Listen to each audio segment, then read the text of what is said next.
Hi everybody. So today I'm gonna be sharing with you all everything that I have in my cabinet that I have for healing and natural remedies and herbs.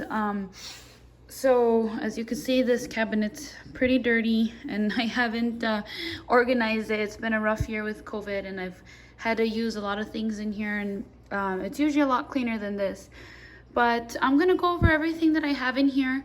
This isn't something that I typically share with a lot of people, just because a lot of people don't understand it. They consider this type of healing and natural healing or traditional or folk healing witchcraft or brujeria, and a lot of our people have practiced this for centuries. This type of medicine, Hispanic, Native Mexican families have passed down their knowledge for centuries, and I think it's something that's been kind of lost over time, especially when Catholicism was introduced to to America.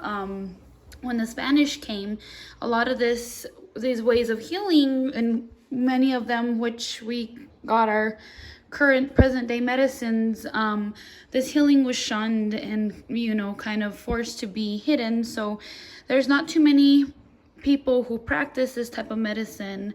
But I guess one thing that has really had me encouraged me to come out a bit and share this with you is within this past year I started working for hospice in Espanola, and I've had to go into a lot of people's homes and to help their loved ones pass along.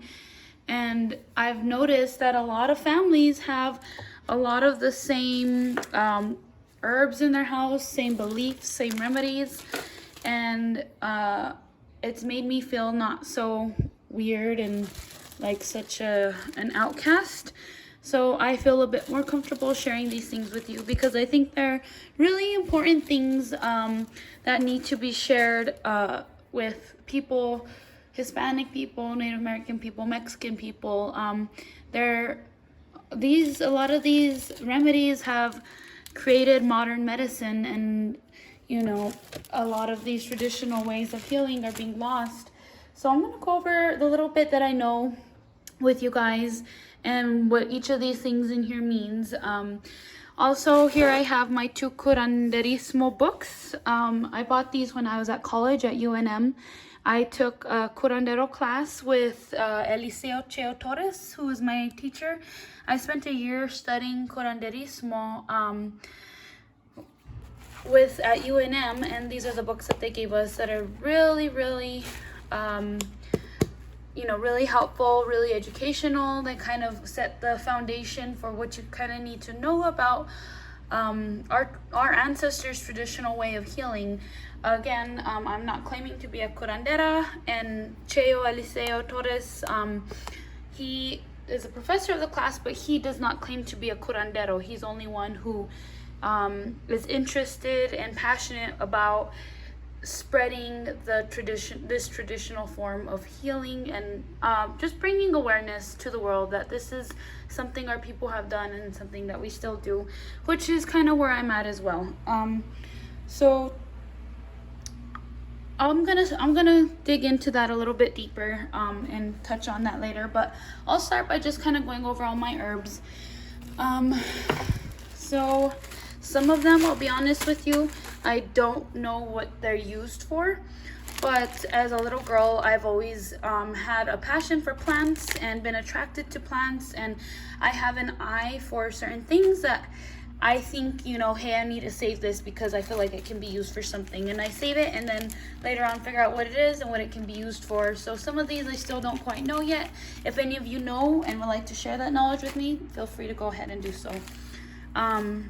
So of course, here's my mint. I get this from my mom, my grandpa. I'm pretty sure every Hispanic household has this in the spice cabinet. The mint you can just use to make tea for when your stomach is upset or cramping, gassy, bloated, stomach aches, even for flu stomach aches.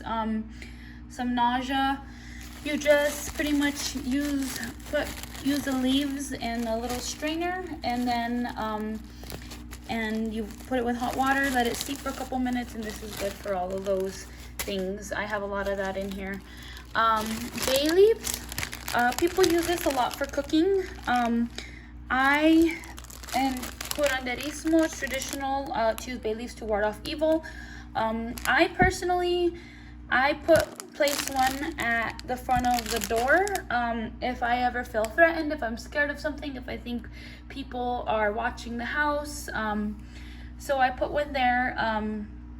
You can also boil it, and it's supposed to be something to really get rid of the toxins in the air or viruses in the air. It's supposed to be an antiviral, antibacterial.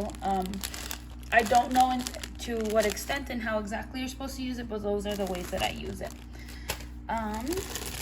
These are my seeds from cilantro, the cilantro that I grew in my own garden. I know I'm spacing on the name for them, and I'm sure you all know what it is, but these I got from my own garden, and you can use it as a spice. This is one of the ones that I don't quite know yet what you can use it for. This is marigolds that I still have open because I was letting the air get to them, but these are also from my garden. And these you can, well, my grandpa actually just told me this week that they used to use these to make wine, that marigold leaves and the flowers can be used to make wine, which is something I want to do soon. But this they use as an insect repellent. There's many things that you can do with marigold, but the one that I'm remembering at the moment is for insects. You can kind of squish the flower and rub it on your skin. Or you can boil it and use that water. You can put it outside. The flowers, if you plant a lot of flowers in areas that you sit down outside, it's supposed to be really good for keeping insects away. If I think of any of the several other reasons, uses for marigold, I'll let you know. This is cota. No, this one's not cota. That one's lobo. This one I still don't know what to use it for, but I got it at the ET Organic Farm and Ranch in Rainsville, and they have a lot of cool things there also. But if anybody knows what to use lobo for, please let me know. White sage. So white sage, you can cook with this. You can use it for your steak. Sometimes I'll just kind of crumble it on and put it in the olive oil with some garlic to kind of give it like a sage taste. However, I typically use this as an antibacterial.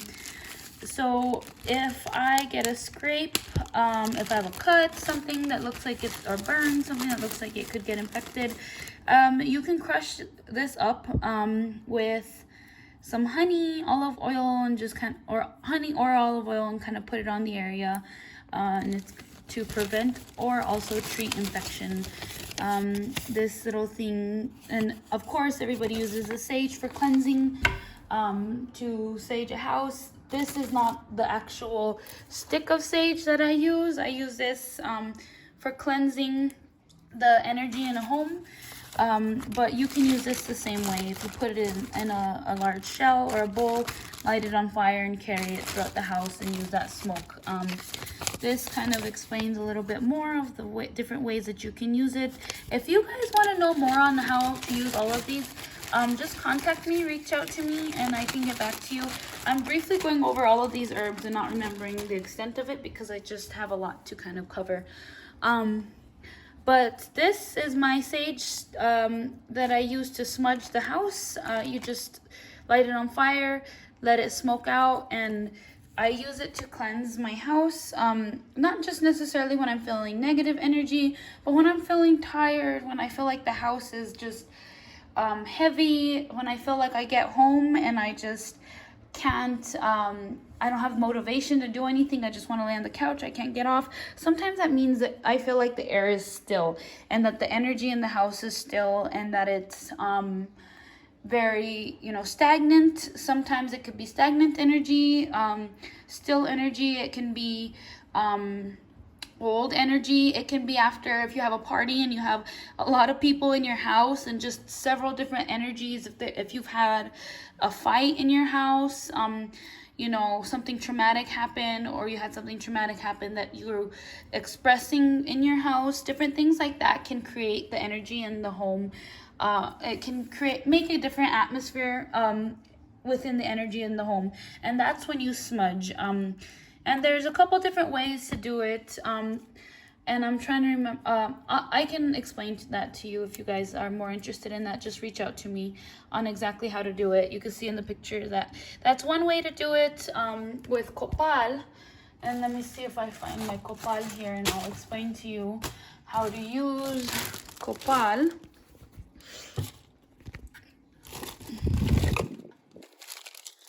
Well, I'll find my copal now, but here is my palo santo, which you can also use to sage or to smudge a home or a space, or to just bless something. You know, and in the Catholic religion, you get a new car, you get some chickens, you get something and something new, and you take it to the priest and you have them bless it. That's been a tradition. In my family, I remember Father Roca at the Santuario blessing our chickens. We take our chickens to go get blessed by him. Same concept. You're just using this to do it. You're using the smoke from this. And the Palo Santo, same thing as that. You light it on fire and you let the smoke burn out, and you rotate it throughout your house to kind of clear that energy, or to create a sacred space, or to bless something or a space. So my copal, I am determined to find. There we go. So this is copal, and this is something. It's a, I believe it's made from a sap, and if you light it on fire, it smokes, and it has a really sweet, almost rubbery smell. And the smoke from this you can actually use to sage a house or to smudge a house as well. This is kind of what it looks like almost crystallized, and it kind of just melts. So put it in a bowl that you don't mind, of course something you can burn in, and a bowl that you don't mind it melting onto or burning. I always recommend the big shell to put stuff in that, like that, in a big shell to cleanse. And here's my feather. This one's a turkey feather. A lot of people use eagle feathers. Further down south, they use feathers from tropical birds. You know, everybody has something different, but pretty much what I've learned traditionally is you can't use the feather you use. And I use this for smudging, for cleansing. When the smoke comes out of the sage or the palo santo or the copal, you kind of use it in a circular motion to spread that smoke through the energy, through the atmosphere. And I was told that with a feather, you have to use a feather that was given to you. And I remember thinking like, oh, where am I gonna find? Who's gonna give me a feather? Like, I'm not gonna be gifted a feather. That's not traditional for me. And then 2 days later, somebody walked up to me and said, hey, here's a turkey feather. And this one is perfect size, and it's really large, and it just kind of spoke to me. So that's my feather that I use. Let's see. So I also have, I'm very unorganized, as you can tell. This is just something to keep essential oils on you. I just use it for lavender oil, or it's a pendant that you can put on your necklace, different things to kind of calm me throughout the day. That's pretty much all I use that for. This I found at the Cueva de Chivato in here in Chimayo, and which is supposed to be a very sacred cave that connects to another cave in another part here in New Mexico that I won't disclose over this. But if you have questions or want to know about that, go ahead and contact me. This is just, you know, lava rock pumice stone, but when I found it, it kind of spoke to me. You know, this cave is kind of right by my house, so I'm sure you know, my ancestors kind of, I know for a fact that my ancestors were all, you know, in that area a long time ago. Using that cave, they used a lot of the things in that area. And I kind of use this, you can use this to cleanse yourself as well.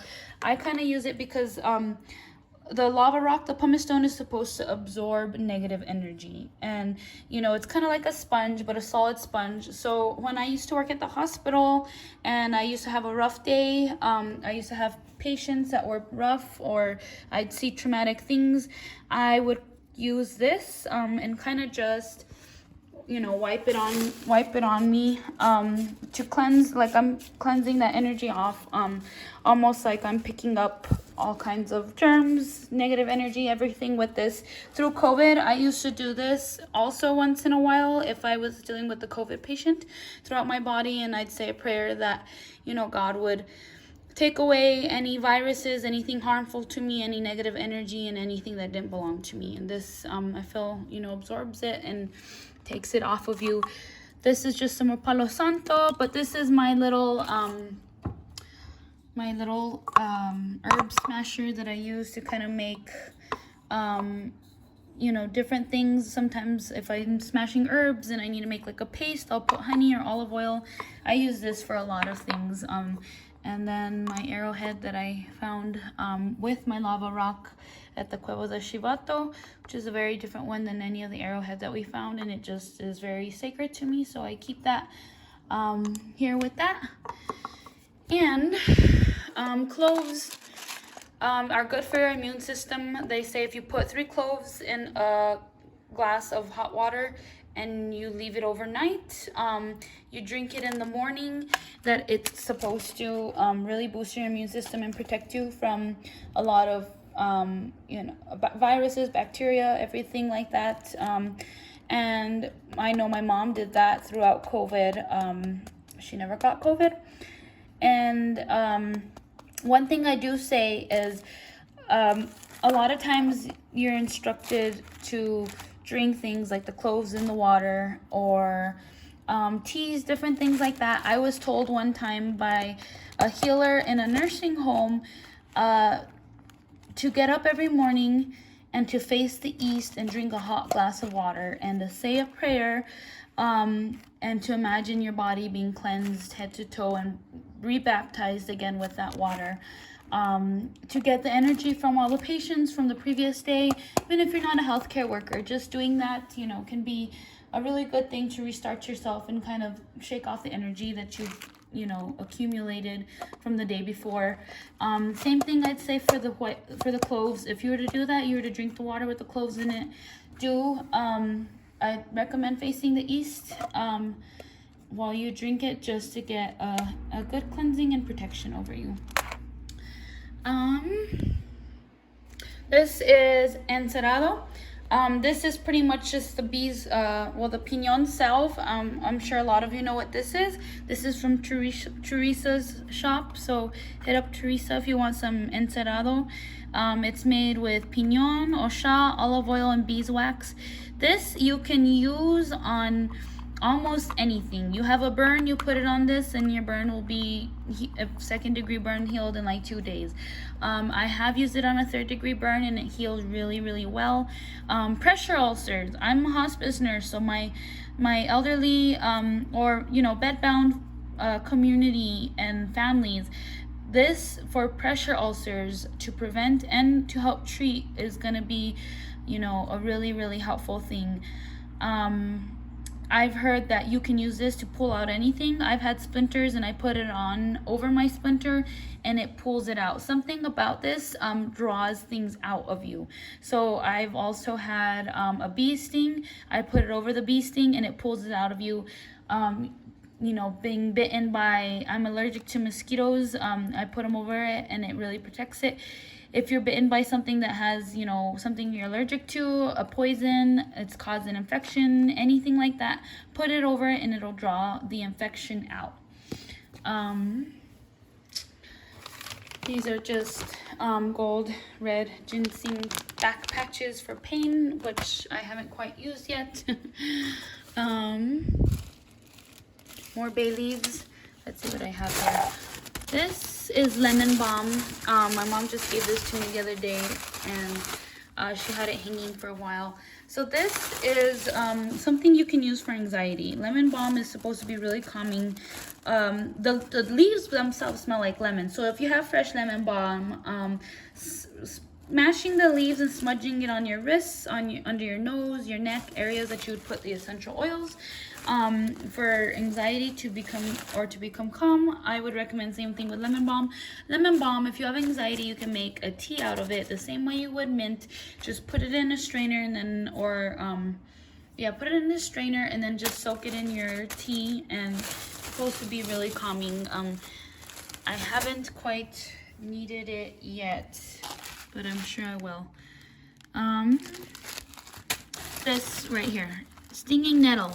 As you can see, it says treats bronchitis, respiratory problems, digestive issues, urinary issues, diarrhea, gout, because it's high in calcium and chromium, zinc and magnesium. So many of these remedies I could explain in depth, their the scientific nature behind them and the scientific mechanisms behind them and how they actually physically work. A lot of it sounds like mumbo jumbo and magic, but because as a nurse, I'm always researching and I'm determined to figure out how everything works, and I do a lot of research on why all of these things work, these remedies, even the really weird stuff. And a lot of them have simple explanations, such as this one's high in calcium, chromium, magnesium, and zinc, which are a lot of, minerals that you can use to combat a lot of these issues. I have used this throughout COVID. My husband has used this several times because he's got reoccurring bronchitis. He also has severe asthma. This you just make into a tea, and it's the same thing. Just drink it warm, and it's a big help for all of those. I'm a firm believer in this. Don't remember what that is. Some more stinging nettle, and then Osha. Everybody, I think, knows what Osha is. Everybody in New Mexico should know what Osha is. If you don't, let me tell you. So Osha is just a root that's grown here local in New Mexico. A lot of people know where it's at. A lot of people can pick it. You can find it at a lot of places. It's so good for your immune system, for respiratory issues, for so many. I've heard it for some really strange things. So pretty much this is the wonder herb. You can use it for a lot of things. I've even heard if you grind it up, put it with olive oil and put it on wounds, that it's really good to prevent infection and to help healing. But Osha, it's just a root, and I just throw it in like this, or cut it in half and throw it in my strainer, and I make a tea out of it. I'm pretty sure everybody does the same thing. When you have a cold, just taking Osha. My grandpa used to chew on Osha. He would chew on a root when he had a cold, and I remember doing that too as a child. That's also really good to help treat your cold and to help you get over it and build that immune system, help you with your cough. This says bronchitis or throat cold and indigestion. Also, yes, when I have stomach aches, gassy stomach, stuff like that, I drink some Osha in a warm tea, and that definitely helps. I know traditionally back in the days, everybody used to keep some Osha in their pocket because we have a lot of rattlesnakes out here. And Osha is supposed to be a rattlesnake deterrent. I know people used to camp where there was Osha, and that's how they would know where to set up their tent, because people kind of just tent it or just put their sleeping bag out on the ground. They put it where there was Osha because it would keep they knew that there was no rattlesnakes there. We have so many things. My mom gave me this and says she used to use this a lot. I don't know what this is or what it's used for. If anybody knows, please let me know. My mom hasn't quite explained it to me. This is the kota. Kota makes a wonderful tea. You can find it just walking outside in New Mexico. You can find it everywhere. It makes a really, really good tea that I heard is one of the best teas that you could have. And it's used for a lot of things, and I'm not remembering any of them right now. Like I said, I usually refer back to my books, and I have several other books, and I always have to look at these and to remember what's used for what, or Pinterest. Pinterest is a good reminder, but kota is an herb that I know is really used a lot in in our community. This is another sage stick for smudging. This one's more just chamiso, which you can also use chamiso to smudge. I also know people who use lavender, different things. You can use pretty much almost anything that would smoke. Let's see, all of my rosaries. I have my grandmother's rosary. Traditionally, Curanderismo, you know, incorporates several religions. Catholicism is huge. It also incorporates African religions because of the Moors. It has a little bit of Santeria in it from Southern America. It has a lot of indigenous Mexican religion and tradition incorporated in it. And it has a lot of Native American religion and tradition incorporated in it. So I try to incorporate a little bit of everything that I know how to incorporate. So definitely, you know, Catholicism, prayers, believing in God, all of that are huge for me. As you can see, I also have my